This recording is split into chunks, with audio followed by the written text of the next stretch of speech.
Hello everyone and welcome to another episode of You Should Play. Today we'll be covering Kirby Star Allies. This has been some of the most genuine fun I've had with a group of friends playing locally on our couch in quite a while. There's not many games now that you could just play at home with your friends and just go, hey, you want to relax and play something fun? It really brings back those great memories of playing like Halo 2 and Halo 3 on LAN with friends who'd bring over their Xboxes and we would plug them into our tiny little portable CRTs that we all had. I'm one of those people who's of the opinion that Kirby hasn't had a bad game. How are you gonna say Kirby has a bad game when he's got great hits like Superstar, Nightmare in Dreamland, Kirby Does His Taxes? At worst, these games are easier and trying to appeal to a younger demographic, like with Kirby's Epic Yarn, which was definitely on the easier side comparatively, but they're still relaxing good fun. Now, I haven't played Triple Deluxe or Planet Robo, because I can't justify paying full price for a 2-year-old and a 4-year-old game to a console that hurts my wrists really bad, so my enjoyment may have varied compared to someone who has played those two, and this could possibly feel like a rehash from that game, but it's Kirby, so I think you should know what you're getting yourself into when buying these games. So for me, this doesn't pose as a problem. It's something similar to Mega Man, where it's like, okay, it's Mega Man, you're gonna fight the bosses, you know what you're buying yourself into to an extent. Like, the formula is well known, and if you don't like the formula, don't get these games. I'm going to be spoiling parts of the first area of the game, so if you want to go in completely blind, all I'm going to say is this game is great, I love it. I definitely think if you're a Switch owner to get it, but I wouldn't say buy a Switch for it. I don't think anyone should buy a system for one game. Trust me, I've made the mistake once doing that. Well,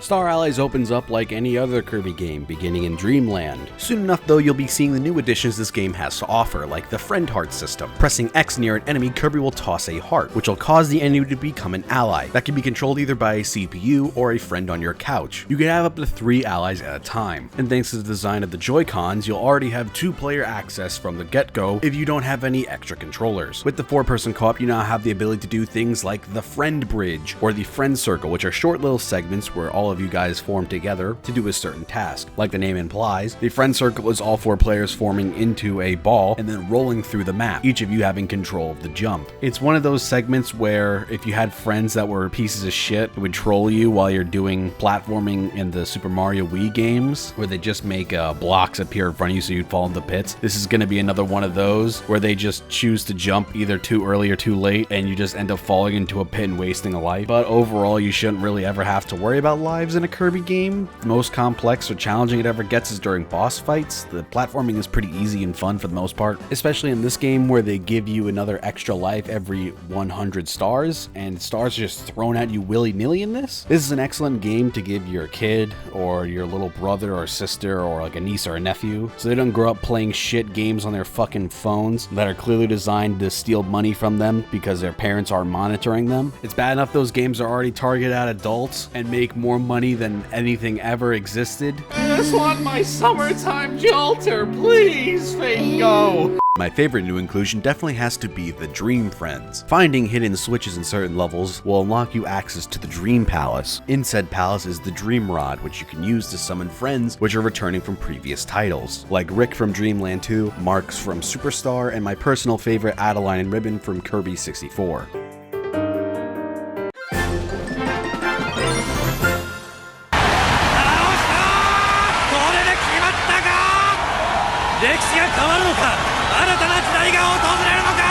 It's really cool to see some showing from these characters because it's been a while for some of them, like Adeline, the last game she's been in was Kirby 64, and all the character models look amazing. This game looks amazing in general, it's really pretty. My only complaint is that for some reason the gameplay is in 30 FPS even though the menus are supposedly in 60, and there's noticeable frame rate drops on some of the busier screens. I don't know if it's going to show through YouTube, but when you make splash weapons combining with any of the water-based friends or copy abilities, there is noticeable frame rate drops. I also noticed a lot more frame rate drops when I'm playing in the handheld mode for the few times that I did. This is one of those games that feels like you should play it only dock compared to Octopath Traveler, which I noticed felt like you should have played it in the handheld mode because when I played it dock, there was noticeable texture glitches all over the place in towns. I know I shouldn't be giving Nintendo a pass for this because honestly this game should be at 60 frames per second all the time and shouldn't have any frame rate drops, but this is the first first game on the Switch, and Nintendo hasn't always been the fastest with graphic fidelity and game speed. Like, I don't expect cutting edge hardware and graphics going into a Nintendo game. I usually expect excellent gameplay, which is what this game delivers. Hopefully the next game, whatever that may be, for the Switch will run at 60 frames constantly and have a solid, stable frame rate. I'll be more disappointed in the next title if it also has these frame rate issues, because by then I feel like they should be used to developing on the hardware, so they should know what their limits are. But even then, it's a Kirby game and the gameplay isn't that fast paced, so a brief, maybe 4-second frame rate drop isn't going to be the end of the world. It's hardly noticeable unless you're actually looking for it in this game. I really like two of the new additions to the copy abilities, Staff Kirby and Artist Kirby. Artist Kirby feels like such a classic already that I thought that it wasn't even new. It just feels like an ability that's been there since the beginning. Throughout the levels, you'll be collecting picture pieces that'll go together to make the celebration pictures. My personal favorites are Fight for the Crown, A Delicious Picnic, and Chasing Your Dreams. At first, Dreamland just seems like your every game's starting level for Kirby. It teaches you how to jump and all of its other mechanics until you get halfway through the fight with Wispy Woods, and then you realize, oh, things are different this time. Same goes for King Dedede. It seems like it's just the same fight you've always had, but then suddenly it's like, oh, King Dedede's been hitting the gym, and it turns into a King Kong battle. It's great. Then once you defeat him, it has this really charming "thank you for playing, the game is over, bye guys, play the credits really fast" joke, which normally I don't find that funny, but for some reason I found incredibly charming this time.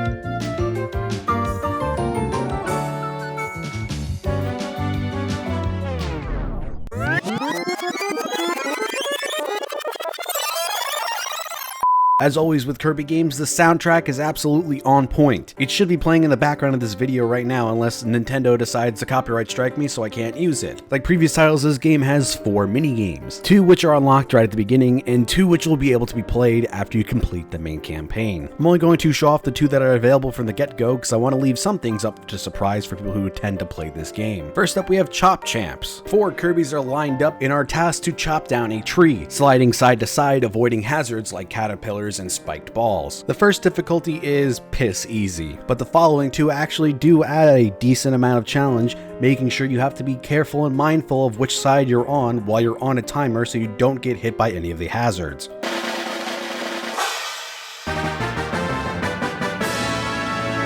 The second minigame we have is Star Slam Heroes, where a meteor is coming to crash into the planet. It's Kirby's job to swat it away with a baseball bat. You preemptively fill your gauge to determine how strong your swing is going to be, then you have to wait for the perfect moment to strike. These are pretty simplistic minigames, but I do find them really enjoyable and relaxing. Like the rest of this game is. It's nice, wholesome, fun, and dare I say, kino.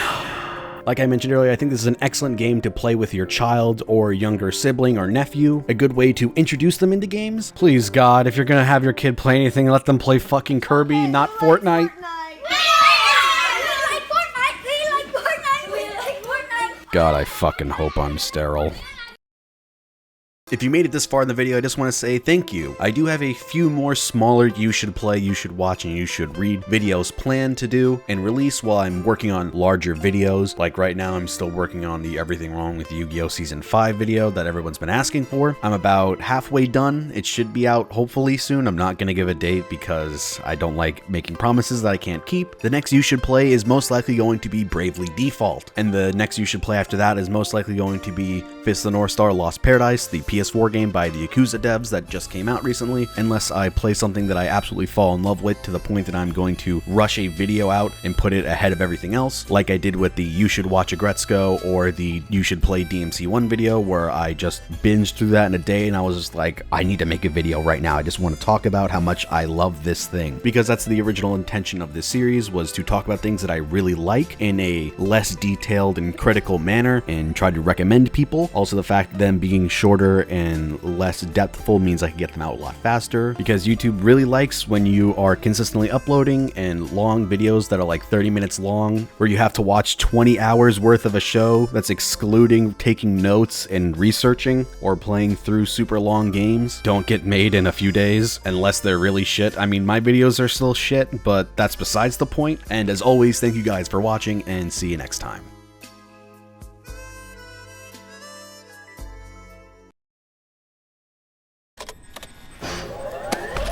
He mentioned something interesting. Cypher is pursuing new research. He claims that what they're doing in Africa is the missing piece. A weapon to surpass Metal Gear.